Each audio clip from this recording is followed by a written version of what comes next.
You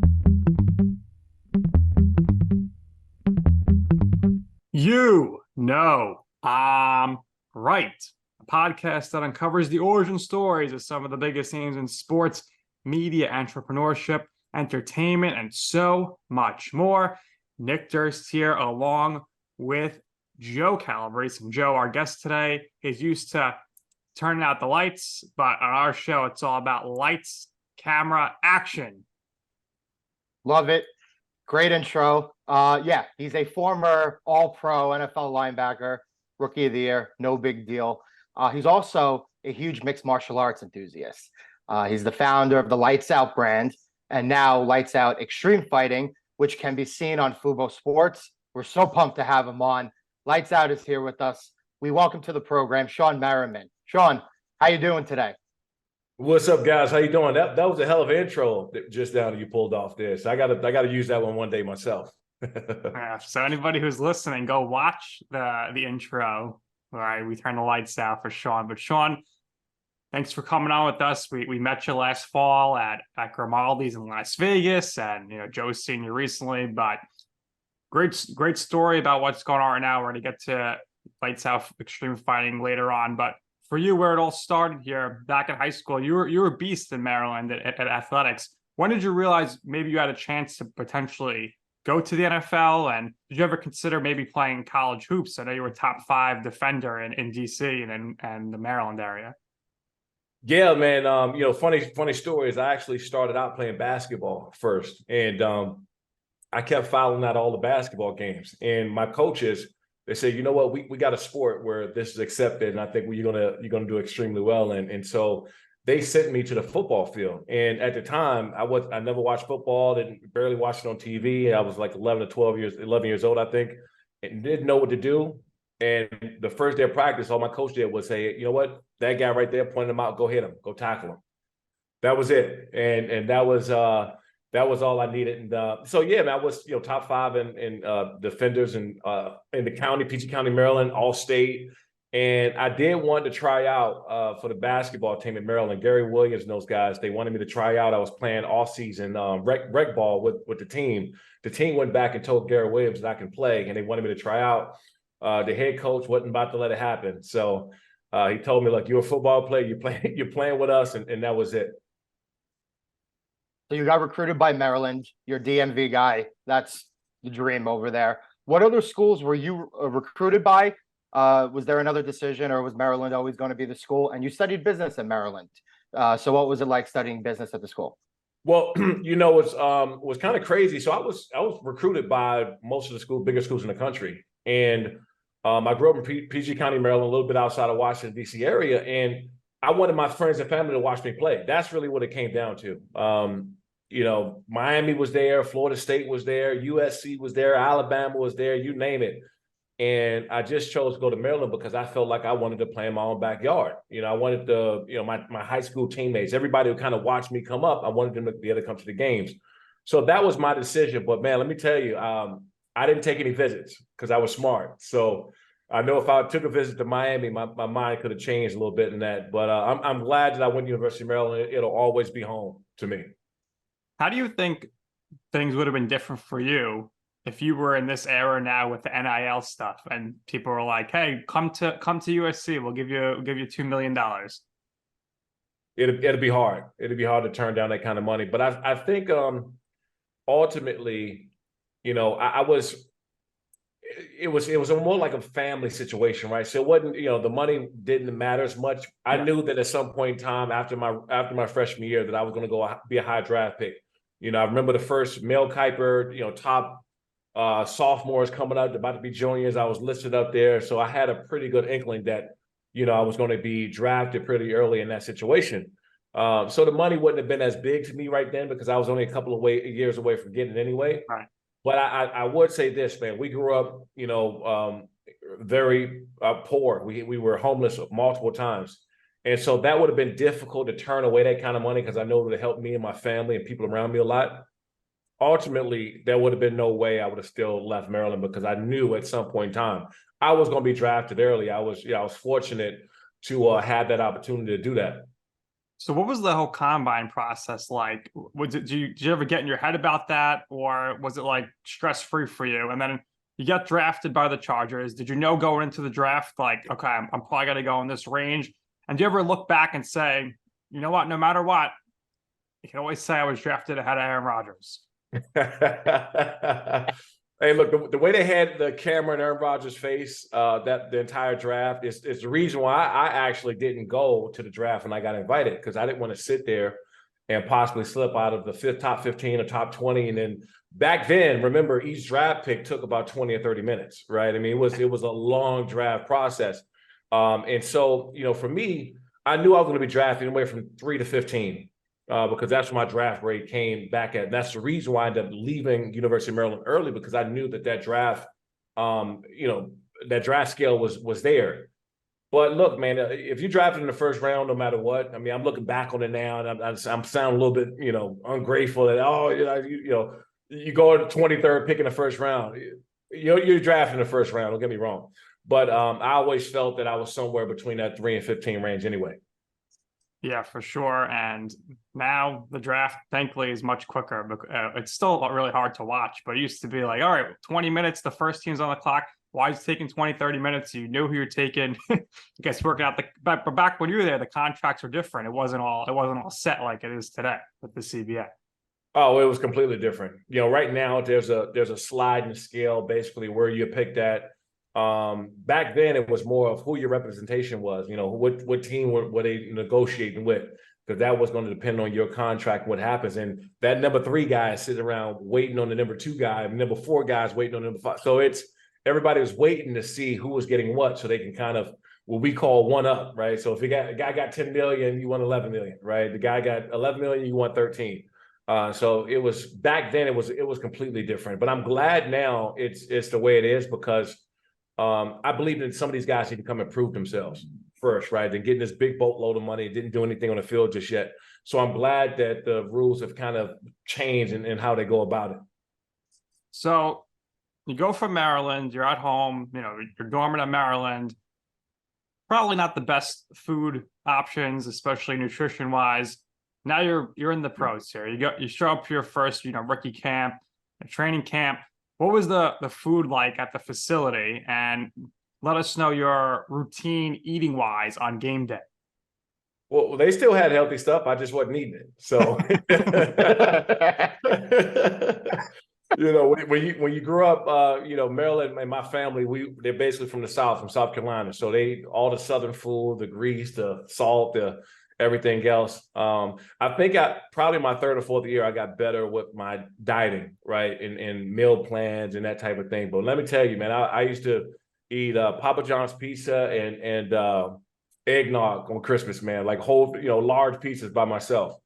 Those are good times. But now, man, I take such good care of my body, and I watch what I eat. I watch what I do. I do got a demon inside of me with Cinnabon. That's my so good. That's my only downfall. I can't fight it. Anytime I see one, I just stop. I don't even fight it anymore. I just pull over and just take that L. So you won Defensive Rookie of the Year in 2005. Training camp, preseason, early on in the season. When did you start realizing that the pro game was going to come a little bit easy to you, and that you were going to legitimately make such an impactful contribution to the Chargers in your rookie season? It was actually when I first started full time. I think it was game 6 or 7, somewhere closer to the middle of the season. And once I took over the starting linebacker job from Ben Lieber, who also was a really good player, I knew right then and there they were looking for me to do something additional on that team that wasn't there. To get after the quarterback, those turnovers. Also, too, man, be a spark plug. I was the one breaking the team down, coming out the tunnel last, kind of setting the tone for everybody else. And I think that, that was kind of my job in a way.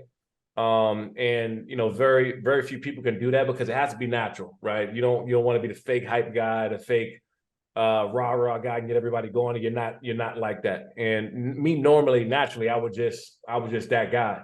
And so people were looking for me to go out and do things. In fact, we had our rookie dinner, and I had to take out all the vets that were 4 years and up. And that bill, let me tell you, was like, $32,000, almost $33,000.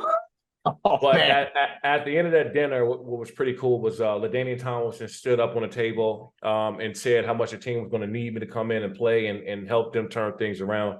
And so that was cool. That's when I knew that there was a kind of respect level. I just had to go out and earn it. So multi-time Pro Bowler, the Pro Bowl, when you were playing, it was kind of competitive. Now it's obviously gone, but how were those trips to Hawaii, and what was the week like in Hawaii leading up to the game? It was incredible, man. And I just, said we didn't have the money to go to Hawaii growing up. We couldn't imagine going to a place like that. In fact, the first time I've ever seen palm trees up close is when I went to San Diego. That was like my first time seeing palm trees the way I did. And so, to take my family over, and I took like 10 people over there. I flew my grandmother out, my mom, my sisters, my cousins, my aunts. Everybody came out there because I thought that it was an experience that we wasn't in a position to do growing up. So I took everybody, and I probably set the record for drinking Mai Tais for sure that week. And it was just a good time, man. Seeing all the vets. It was my first time seeing Peyton Manning, kind of chill by the pool and hang with the fellas and kick back. How funny he was, and just it was a really good time, man.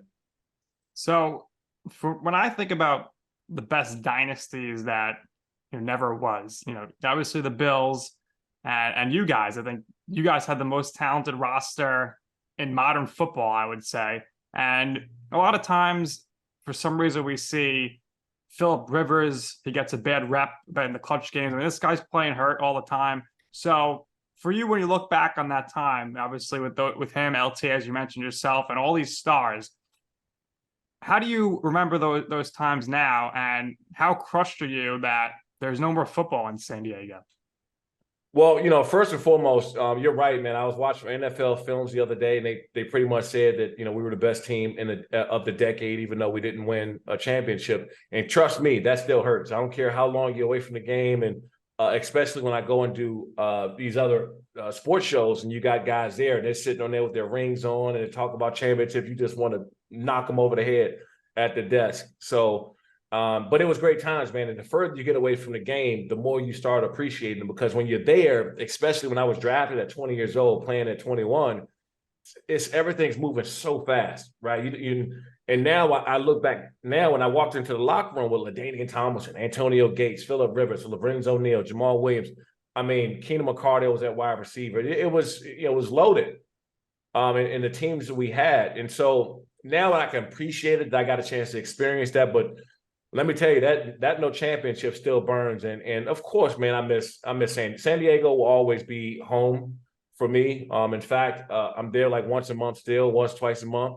I can't fully leave San Diego because it's the best place to live in the country. But yeah, San Diego will always be home. So I know you're a fighter at heart.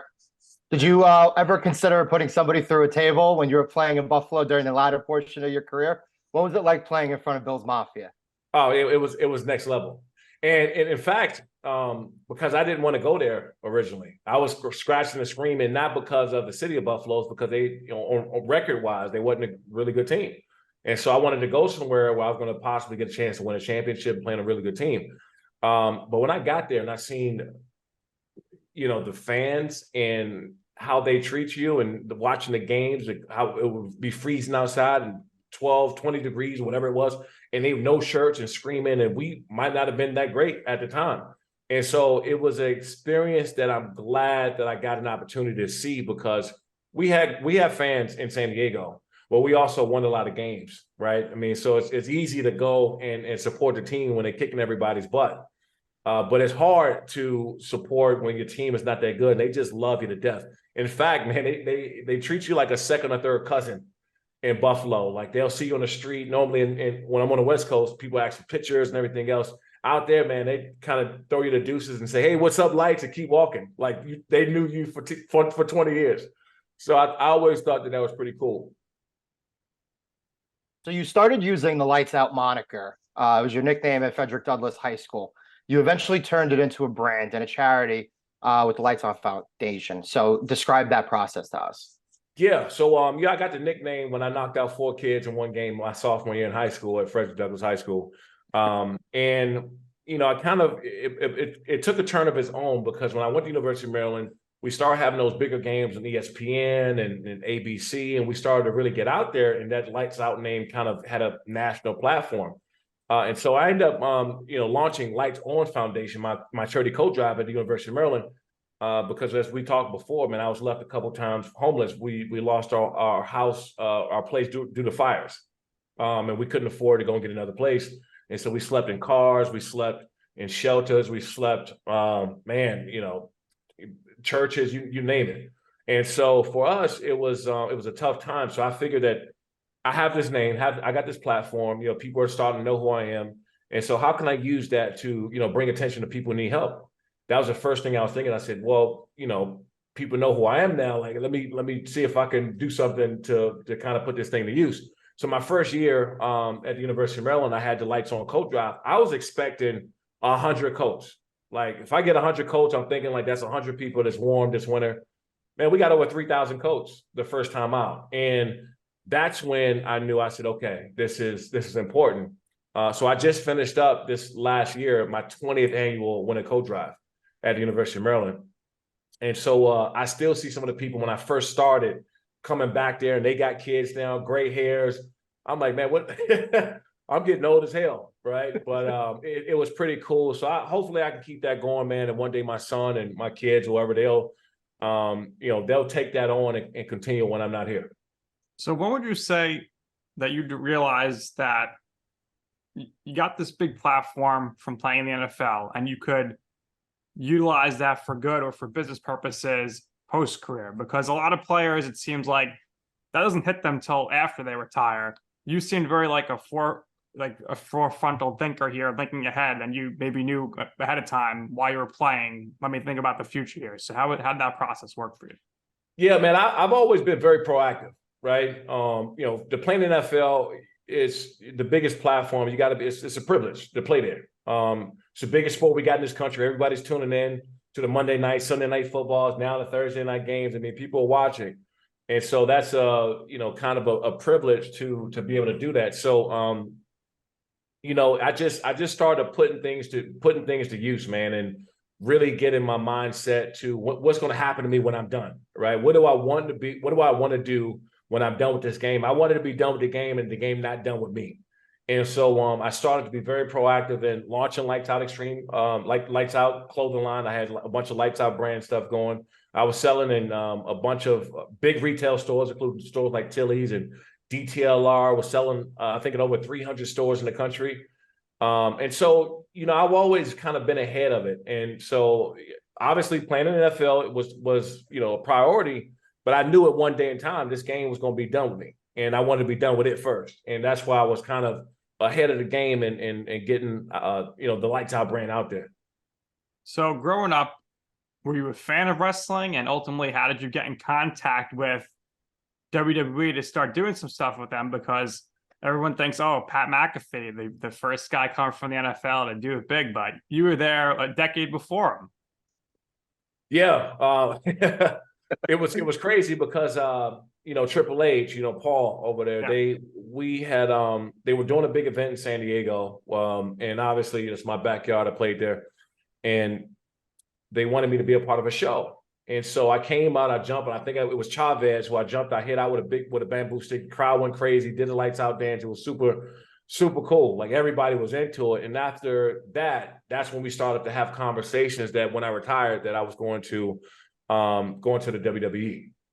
And I started to work with them a lot. I even hosted the WrestleMania that was in New Orleans, which by far, man, was one of the coolest things I've did in my life. And yeah, I've been on a lot of big sports shows, a lot of big national, international things. But let me tell you, man, when you're up there with Mankind and Shawn Michaels and Booker T, and you hear the Rock's music and Hulk Hogan and Undertaker coming out, I mean, it was that inner kid, I don't care who you are, it jumps out. And I'm there and I got my earpieces in and I'm sitting there going through the process. I'm looking at the script and I'm talking. And it took a lot for me to stay in my chair. It took a lot for me on live air to stay in my chair, man. But it was awesome. Yeah, and like Nick said, Pat McAfee and Rob Gronkowski followed years after the fact. They took your lead. But I know that So we're going to start to talk about the Lights Out Extreme Fighting now. You're a huge fan of mixed martial arts, but you come from a family that has always been into combat sports. Family that comes from a boxing background, and again, eventually you work your way into MMA. So describe what it was like growing up in a family like that, what they did in particular, and when did you start having an eye to the future regarding mixed martial arts and the opportunities that ultimately were presented to you? Well, you know, growing up in that DMV area, there were a lot of championship boxers that came from that area. And my uncle, who was really good, Henry Buchanan, who was a boxer, a pro boxer. And so you can only imagine those cookouts with me and my family when people had problems with me and my cousins or somebody else. There were boxing gloves. My grandmother was like, "Hey, go get the boxing gloves. You guys can go out in the backyard." And so we come, you know, when you come from that boxing family, it's kind of in you to do just in the combat sports in general. Now, when I got drafted by the Chargers in 2005, MMA with the UFC just started to kind of catch fire. It started to come on the scene and be more of a part of the mainstream media. And so I was going to UFC fights, man, since 2005. And I've been around the sport. I got a chance to train with some of the best guys in the world, you know, Randy Couture and Chuck Liddell, Tito Ortiz. I mean, I've been there with Tyron Woodley, you name it, man. I've been there with all these guys, Luke Rockhold. You know, I think I'm going to go probably train with him at some point in time again too. So, you know, just being around these guys for a very long time, man, it grew interest in the sport. I then launched Lights Out Extreme Fighting in 2019. You know, I had a lot of TV experience with production. You know, being an NFL Network, Fox Sports, ESPN, I understood how TV and production works. And I also had a passion for the sport. And I said, you know what, hold on, I could do this, you know. So it was, you know, my name and Lights Out was very synonymous with the sport in general. And we are now on Fubo Sports, Fubo TV. We just launched, we just actually crept into the top 5 most watched all time on Fubo Sports. So that kind of stuff for me, man, is pretty cool. We got a lot of cool tech stuff coming. You know, fan engagement tech, gloves. I mean, just all kind of, you know, different verticals, AI. It's about to get pretty crazy, man. So, you know, people that's, you know, waiting for us to give me the next 60, 90 days, things going to look a lot different. So you're approaching 500,000 total followers on social media, approaching 40 million total impressions, 1 million live streams.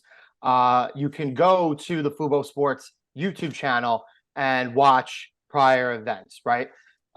So Nick and I were huge, again, wrestling fans, mixed martial arts fans. I love the UFC. I mean, we have a podcast here. We have some demo reels. What do you think, Shawne? Do you need commentators, ringside announcers, social media hosts? Any help over there with the brand? Dude, we always need help. I mean, seriously, we always need help. I just try to get through my day without ripping my hair out. That's always the key thing. It's so chaotic behind the scenes, and I kind of laugh, and you know, I see why Dana White is bald headed. You know, Right. It's pretty chaotic. But the truth of the matter is, I think that just the business of live sports is where it's at right now. Period. If you got a good product, people love watching. You got a live sport and company like as we do. A lot of fun activity and a lot of data sharing and just getting information out there to fans. I'm all about, man, just giving fans more, give them as much as we could possibly give them to get them in tune to what we're doing. How do you go about finding your fighters for these events? Yeah, so my matchmakers, man, they you know, they put a card together, but you know, I just came from Extreme Couture right now. I was training over there, getting some rounds in on the bag, a little cardio session, hitting the mitts. And you know, I have 2 or 3 fighters who walk up to me like, "Hey, I'm trying to get on that card. You know, you guys got an August 26th in San Diego." And I say, "Hey, look, we're about a month away. You ready? You got to cut weight. How you feel?" I love being around these guys because it reminds me of the locker room, right? Yeah. There's nothing that can replace the locker room and how the locker room was, because there was a lot of crap talking, guys pushing and shoving, like just playing around. You can't come in there and let your guards down one day because guys will be on you. So I appreciate that, being around that again, because for me, it keeps me young, keeps me disciplined and on my toes. But we have fighters, man, in my DMs on social media. They see we got fights coming up. I mean, you name it, it's pretty incredible. What would you say is the best city to put on an event for the buzz surrounding it? Well, Southern California in general, I would say, because there's so many fighters from, LA all the way down OC, Riverside, San Diego. There's so many guys that are looking for opportunities. Everybody's not going to get on the UFC card, right? They just won't. And everybody's not going to get on the PFL card. And so if they're doing is looking for that opportunity, because we are seen and the viewership is so high with football being a partner, like we're shown in, all over the US, Canada, Spain, and France, and so when you got viewership like that, people want to come and throw down. They want an opportunity to be seen. Absolutely. So, Shawne, what would you say in your life or your career here would be your I'm right moment? What we mean by that is a time or place where you wanted to pursue something. You asked somebody for advice and they said, Shawne, that's crazy. Like, that's not going to work out. And you were like, you know what? I'm going to do it anyway. And ultimately, you will see why it is that I'm right. Yeah. I would say, it's funny, right before I launched Lights Out, right after my career, 2018, I started having the conversations to launch Lights Out Extreme Fighting. And when I told people about it, they said, that's crazy. UFC's there, right? Or this promotion, this league is there. And I told them, I'm like, you'll see, right? You'll see that not only we're going to do it, but we're going to make a big splash in this business, in this industry. And I'm always going to bet on myself. I always believe that no matter what, it might take me a little longer or something than I actually wanted to, but it's going to get done, because I always have this saying that you can't win against a person that won't quit, right? So, just if you keep going at it, you keep being persistent enough and consistent, great things are going to happen, because it has to, right? You just won't stop doing it, so you just keep going. Wise words. Amazing way to end this. Shawne, we thank you for your time. Really appreciate coming on. Last thing from me is, I showed Nick a picture before. I found a picture of me in high school when I had your jersey. Now, unfortunately, I think the jersey is long gone, but it used to be those baby blue jerseys, those Chargers jerseys. Would you consider those like the all-time #1 NFL jerseys? Because everybody had one of those, whether it was you, whether it was Rivers, whether it was LaDainian Tomlinson, everybody seemed to have that jersey. No question. And to be honest, it's not even close. All right, when we wore those on Monday Night Football, Sunday Night Football, it was a guarantee. In my eyes, it was a guaranteed win. You can't lose in those. Those powder blues, man, were something else, and definitely the hardest uniforms in the NFL right now. Well said. Well said. Again, we thank you for your time. We appreciate it, Shawne. Everybody, go check out Lights Out Extreme Fighting. Again, all social platforms. Visit the website. You have an event at the Palo, right, in California, August 26th. Yep, Casino Palma, August 26th. Palma. There you go. You can get your tickets at lightsoutxf.com. And also, we're giving away tickets if you follow me on social media at Shawne Merriman, at lightsoutxf2. But we'll be live on football sports. If you guys don't have football, make sure you get it. All right, there you go, Shawne. Great way to end it here with those last words. We appreciate your time here. And that's going to do it here for this episode of I'm Right. For our very special guest, Shawne Merriman, my co-host, Joe Calabrese, I'm Nick Durst, and this has been I'm Right.